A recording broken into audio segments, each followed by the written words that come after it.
Hello and welcome back to another weekly crypto market update with your host Fomophobe from the CoinsKid crew. Let's get straight into it, shall we?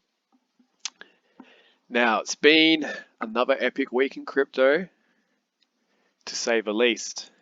A lot going on. A lot of these lending platforms are basically halting customers from withdrawing funds. It's first started off with Celsius. Now it's Voyager, apparently, halting withdrawals. So just a quick message, anybody that has sufficient amount of crypto on a B tier exchange, for example, like even KuCoin, do what you can right now to get those coins off the exchange and put them into, basically take personal custody of your crypto, because I think this is going to be the theme for the rest of 2022.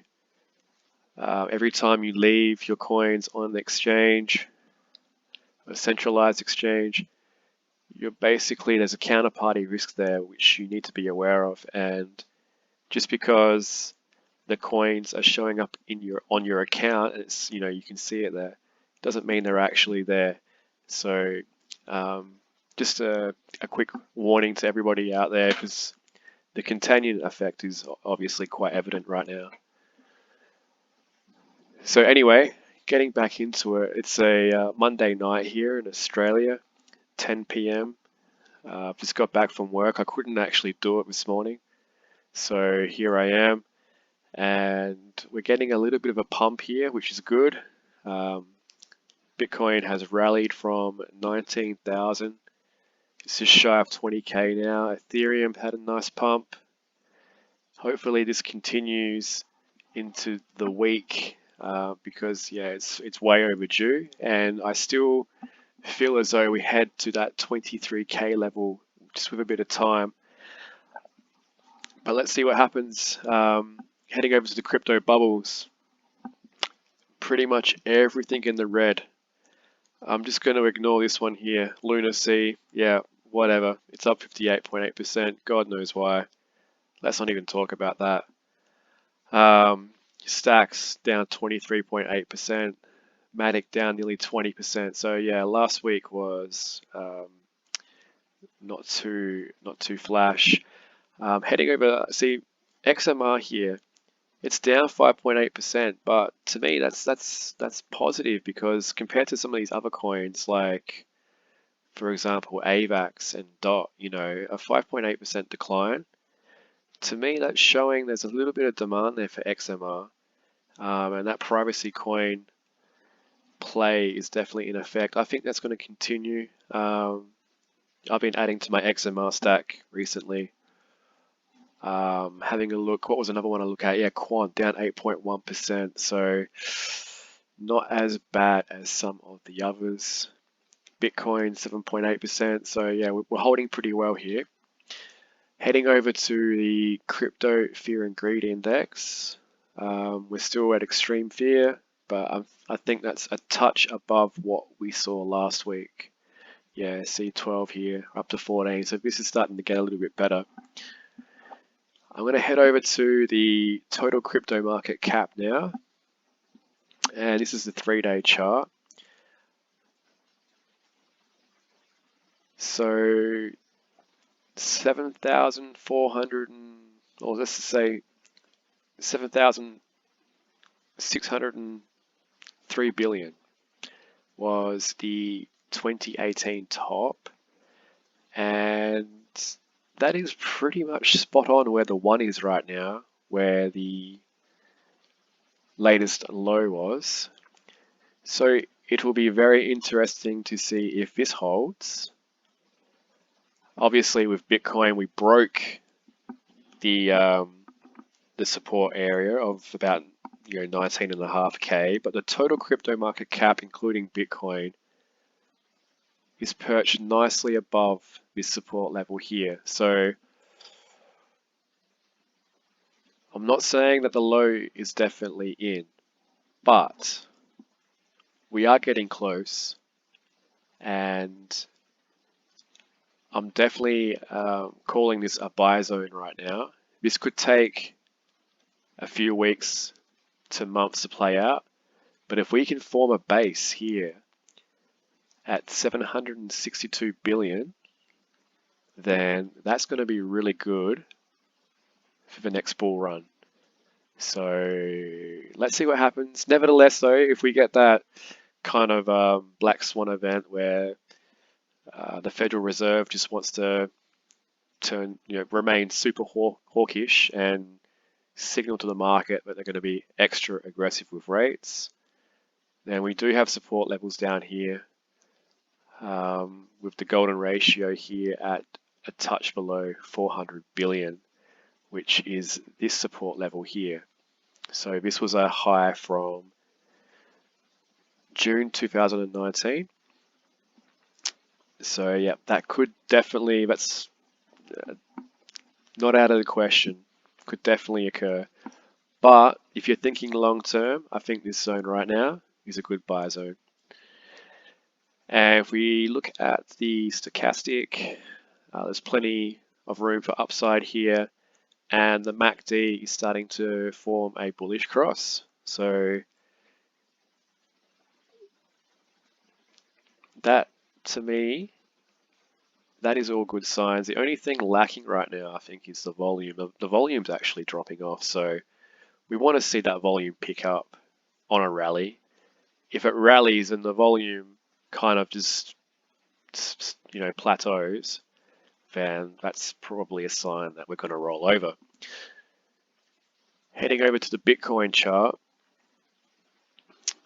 nothing really much new to say here. Yeah, we're still consolidating underneath the 8 MA. If I just quickly bring up the MACD,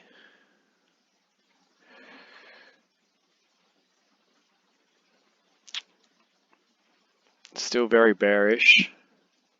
I guess there is like a potential for a bull cross here. It is turning up, so definitely have to keep an eye on that. But yeah, nothing really new to say here. I still feel as though we eventually rally and rally up into this box here. So the golden pocket here at 25,839, that lines up spot on with the 500 EMA. So if we do break this 8 MA and get above that last swing high, which was I think 21,700, I'm predicting we get a pretty strong rally up into this area here.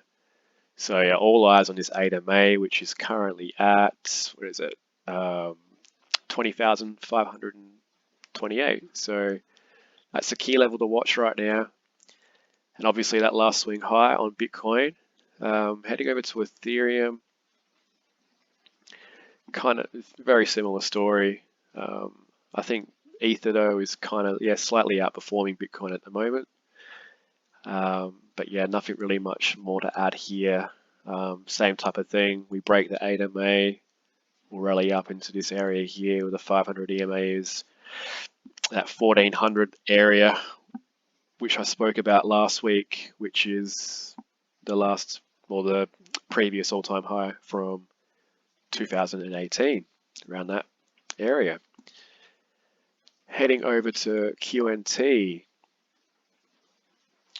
QNT has broken out of the bear channel, which I drew in from, seems like a long time ago now, but late March when we were at 150 USD per quant. We stayed in that bear channel for a long time. We broke it, spiked lower, came back up, found resistance on the lower band, broke above it, found resistance at the top band, came back down again, and we've broken it and now finding support on the lower band and now the upper band here. So this is extremely interesting to watch. Quant is one of these tokens with a very small supply, and when it pumps or it dumps, it generally does so in a extreme fashion. So it's one of those coins that's fun to trade. You don't even need to use leverage. You can just, 3x it really, and yeah, you can get some epic gains if you're on the right side of the trade. But here I'm looking at QNT to pump up to the previous support area, which is around 85, between 83 and 85. We should see that play out eventually, maybe in the next couple of weeks to a month. But yeah, this is looking very positive here. You've got a higher low here compared to the swing low here at 40. So keep your eyes on QNT. Long term, I think this is a great buy area right now. This is where we were basically last year before the big bull market. So yeah, definitely purchase some QNT, get that into your portfolio. So heading over to XMR now. Now XMR is in its own little world. We're already breaking above the 8 MA here, which is great. So we're already seeing signs in some of these altcoins that a rally is about to begin. It's always good to look at all these coins together to try and paint a bigger picture, or try to gauge where the market is heading. So already we're heading above the 8 MA here. This 3-day candle ends in 1 day, 12 hours. So there's plenty of time for this to pump a little bit more and hopefully close above it. And yeah, XMR is like kind of a little bit like quant in the sense that when it rallies, it rallies. It can go up 15% quite easily in one trading session. Now heading over to the S&P 500. This is the market which is slightly correlated with crypto these days, so it's always an important one to keep an eye on.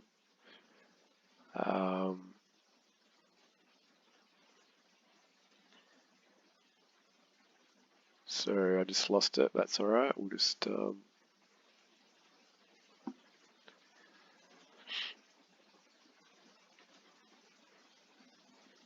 right. So finding support here on the 3-day chart along the 300 EMA, like I said last week, and this is kind of still playing out. There's a lot of talk of people saying that there's a cap on the S&P right now of about 4,000. Kind of disagree. Yeah, sure. Like basically, like in the financial world right now, there's a bit of a there's a lot of discussion right now that we may have, or the Fed may actually start to pivot from around September, because there is still this like thought that inflation could start, we could have already peaked. And there's this notion right now where people are actually saying that this is a great buy area. So time will tell, obviously, but I mean, we have come down quite a bit from December, and there is definitely room for a bounce here. Whether it's going to be sustained for the long term, maybe not, but a lot of this higher inflation and aggressive Fed monetary policy, I think a lot of it's already priced in, and there is a strong possibility that we now actually get a rebound here as people start to factor in kind of in a year's time, maybe the worst is already behind us. And Sure, the Fed might raise rates again this month and next month, etc. But I'm looking. The markets like to look at least 12 months down the track, and to think that in 12 months' time the Fed's going to still be aggressive, I highly doubt it. I think we're in the midst of the extreme hawkish rhetoric, and yeah, I think a lot of it's been priced in. And from this chart right now, I mean, it's early days, but it's starting to show signs of a bounce here. So keep your eye on the S&P 500. Heading over to the yields. Now, the yields are really interesting. I'm going to have to zoom in a little bit on this one. Now, so the US 10-year yield actually got up to 3.5%, which is quite high when you go back in time. We'll go to the weekly just to show. Okay, so when we got up to this point here, 3.5. Okay, last time we were in that zone was October of 2018. But every time we've reached this area of around 3.5%, the market has come down. Now it has formed a slight higher high than here, but this could be very similar to what happened with Bitcoin, where you had the dump and you came back, you kind of faked out and you put in a higher high, but it's a strong possibility now we actually come down. And if we can get down to, say, this 500 EMA, which is just a touch above 2%, I'm not saying this is going to happen like straight away, but we could kind of like slowly trend down towards that area depending on what the Fed does. Well, there's an inverse relationship with the bonds and stocks and crypto as well. So as a crypto investor, you definitely want to see these yields coming down a bit, and the market usually moves before the Fed does. So definitely keep your eye on the 10-year government bond, because that'll give an indication of where the risk assets will be heading. And heading over to the USD Japanese yen, this shows absolutely no signs of slowing down. We are finding support on the 8MA here, and this is all due to the Japanese central bank refusing to budge on its 0% interest rates, while the rest of the West, they're raising interest rates. So you're seeing a massive devaluation in the Japanese yen. How far will they let this go is anybody's guess. But if the Japanese yen devalues anymore, that's definitely going to be some sort of tail risk for the financial markets. So everybody keep your eye on the Japanese yen to see if this continues to devalue against the US dollar, because that could cause some sort of black swan event that could affect all risk assets. And heading over to Brent oil. Now, there's a lot of projections out there of $150 barrel oil. And if we look at the weekly chart, we can see here that is extremely possible based on the Fibonacci here. You've got an absolutely ripper of a bull market here in crude, and we're finding support here on the 21 EMA on the weekly, and if we can break above that 131 level, it's off to the races. We're heading up to 158 here, so that, I think it was JP Morgan that's called it 150 USD barrel oil, with all the geopolitical tension and all that kind of stuff that's going on right now.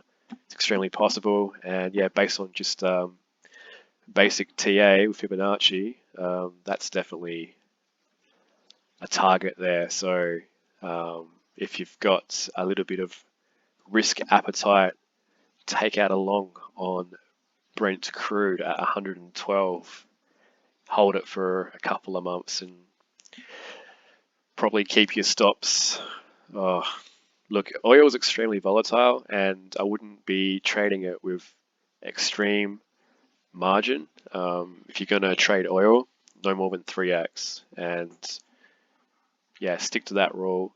You shouldn't have any issues. I'd put a stop loss probably down here at 92, below the 55 here, just in case we get some good news, like the war in Ukraine has ended or whatever. Like anything can happen. But going by the trend, it's definitely up, and you've got these targets up here on Brent crude. Anyway, I'm going to wrap that up. Stay safe and all the best. See you in the next market update.